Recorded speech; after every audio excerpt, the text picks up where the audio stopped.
Assalamualaikum warahmatullahi wabarakatuh. Selamat sore pemirsa. Masih bersama saya Rohma Dwi Solihatun yang akan menemani Anda dalam 1 jam ke depan dalam liputan 6 terkini yang akan menyajikan berita aktual dan terkini. Berita pertama datang dari gemuruh pendidikan di tengah pandemi COVID-19. Kini penyebaran COVID-19 semakin meningkat menjadi krisis besar manusia modern, sehingga memaksa kita untuk sejenak melihat kembali kehidupan di antara keluarga dan lingkungan sosial dalam arti yang sebenarnya. Indonesia mempunyai tantangan yang besar dalam penanganan COVID-19, hingga muncul beberapa aspek yang meresahkan masyarakat, salah satunya yaitu sistematika dalam pendidikan. Penerapan physical distancing sangat berdampak kepada aspek pendidikan.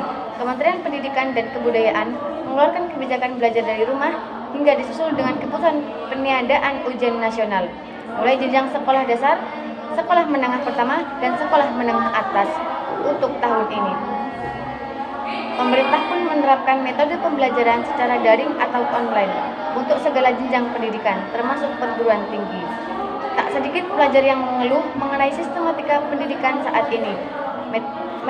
Metode pembelajaran dengan memanfaatkan teknologi yang diterapkan pemerintah Indonesia dianggap sebagai tantangan tersendiri. Pembelajaran secara online harusnya mendorong siswa menjadi kreatif, mengakses sebanyak mungkin ilmu pengetahuan, serta menghasilkan karya. Namun, adanya berbagai hambatan yang ketidakseimbangan dapat mengurangi mutu dari peserta didik. Ini bukanlah hal yang mudah karena belum adanya persiapan yang baik. Problematika dunia pendidikan yaitu belum seragamnya proses pembelajaran, baik standar maupun kualitas capainya pembelajaran yang diinginkan. Banyak faktor yang menghambat terlaksananya efektivitas pembelajaran daring, diantaranya penguasaan teknologi yang masih rendah. Faktanya tidak semua guru menguasai teknologi yang kini terus berkembang, terutama guru generasi 80-an yang pada masanya mereka belum menggunakan teknologi belum begitu tampak. Yang kedua, jaringan internet. Pembelajaran online tidak lepas dari penggunaan jaringan internet. Penggunaan jaringan seluler terhadap tidak stabil ini terjadi karena letak tempat tinggal yang masih jauh dari jangkauan sinyal seluler.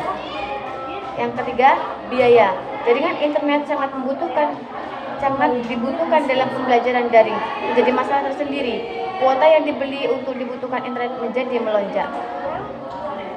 Media atau sumber materi pembelajaran tidak semua pelajar dapat mengakses pendidikan pembelajaran secara menyeluruh. Mencari sumber informasi secara online dapat terhambat jika jaringan internet masih terganggu.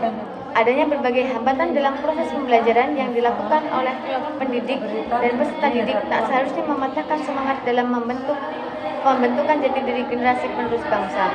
Hal tersebut mempengaruhi pendidikan karena tidak mempengaruhi generasi penerus yang cerdas, intelektual maupun emosional dan mandiri untuk mencapai pembangunan bangsa ini.